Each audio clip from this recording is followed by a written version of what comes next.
Holding familiar não serve para blindagem patrimonial por um simples motivo, porque não existe blindagem patrimonial, pelo menos não para pessoa física no direito brasileiro. Não tem, não existe.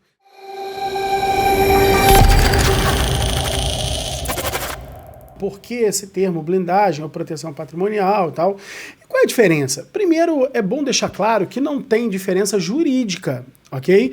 A diferença é meramente conceitual. Por que não tem diferença jurídica? Porque não são institutos jurídicos. Blindagem patrimonial ou proteção patrimonial não são institutos jurídicos, são conceitos, né? São conceitos.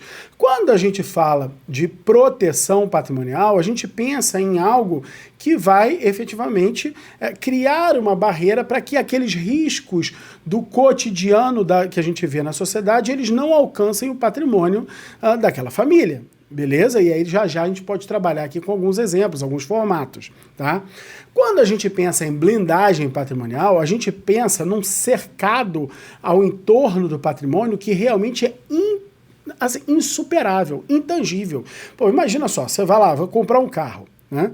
Vou comprar um carro que ele é blindado. Aí o vendedor lá da loja fala assim, esse aqui é blindado, mas ele só aguenta tiro de 38, tá? Se tiver um cara segurando uma pistola, cara, como é que eu vou saber? Eu não sou especialista em arma. E aí? Pô, o seu blindado é blindado, pô. Não é não? E aí, não é mais ou menos. Pô, não é mais ou menos, cara. Blindagem é blindagem. E isso, a blindagem patrimonial, ela não é admitida dentro do Poder Judiciário.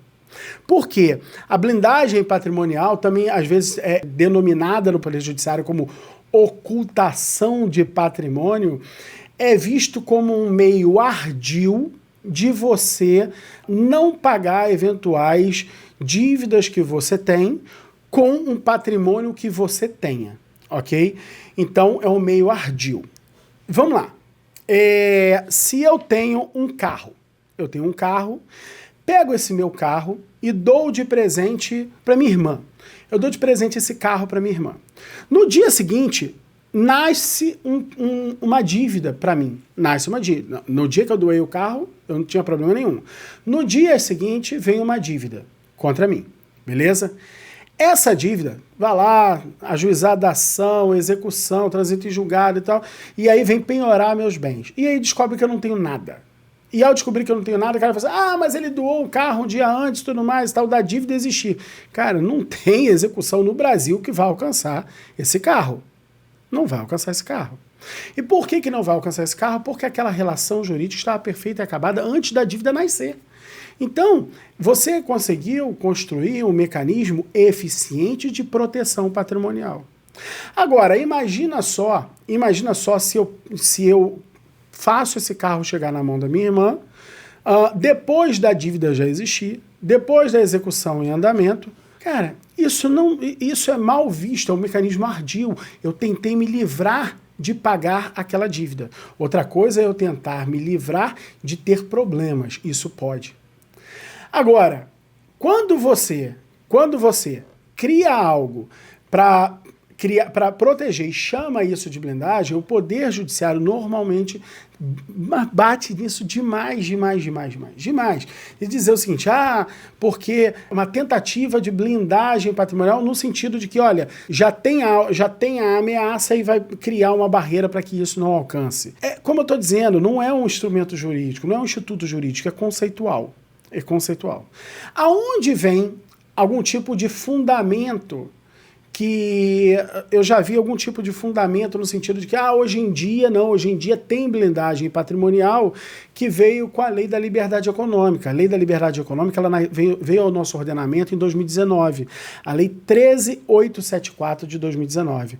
O que ela fez? Entre outras muitas coisas muito benéficas para o nosso Estado, a Lei que é uma das melhores leis que eu já vi acontecer desde o dia que eu me formei. Tá? A Lei da Liberdade Econômica ela mudou o Código Civil em alguns pontos e, inclusive, ela inseriu um artigo 49A e nesse 49A ela trouxe um parágrafo único que diz o seguinte, que a autonomia patrimonial das pessoas jurídicas, então foca nisso, a autonomia patrimonial das pessoas jurídicas, ela é um instrumento lícito de alocação e segregação de riscos.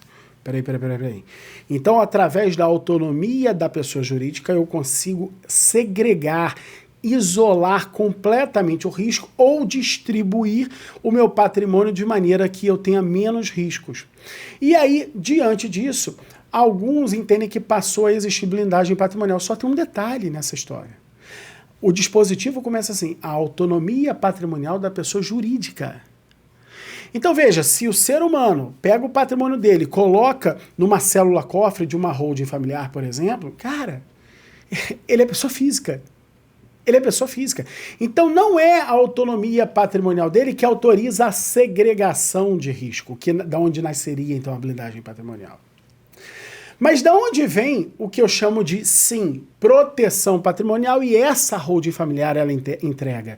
A holding familiar entrega proteção patrimonial a partir do momento, e só a partir do momento, em que você promove os atos para evitar o inventário e os atos para proteger o seu patrimônio da sua atuação pessoal. De que maneira isso acontece? Através da cláusula de impenhorabilidade. Existe uma cláusula no direito brasileiro em que você, através de um determinado ato, você consegue deixar aquele bem impenhorável. Isso é previsto no artigo 833, inciso 1 do Código de Processo Civil, que ele vai dizer o seguinte: o caput, né, do 833 vai dizer são impenhoráveis, e os incisos vêm arrolando os bens que são impenhoráveis.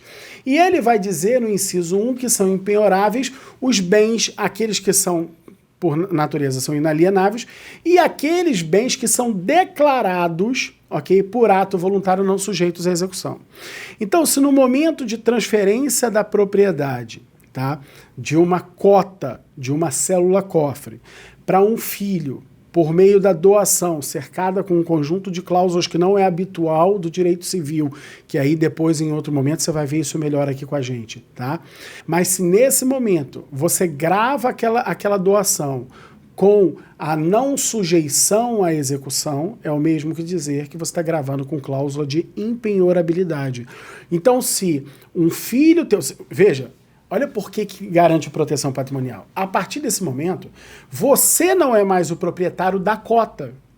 Você há muito tempo já não é mais o proprietário do bem. O proprietário do bem agora é a célula cofre, não mais você.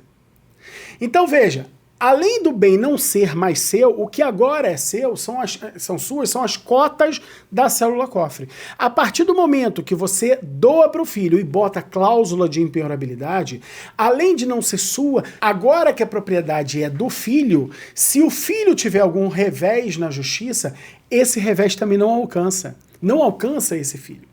E não alcança por quê? Porque foi gravado que esse bem não é sujeito à execução. Algumas pessoas vão dizer, mas tem a exceção lá do tributário, do trabalhista, assim. Só que para exceção a gente também tem uma solução inteligente para isso.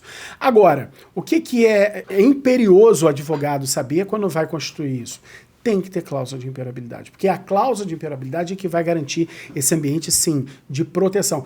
Márcio, mas então dá no mesmo a blindagem? Não, porque se você fizer isso depois de criada uma dívida, depois da execução já em andamento, eu vou te falar uma coisa, infelizmente, em boa parte dos casos vai acabar ajudando o teu cliente, vai acabar protegendo, mas isso não é certo.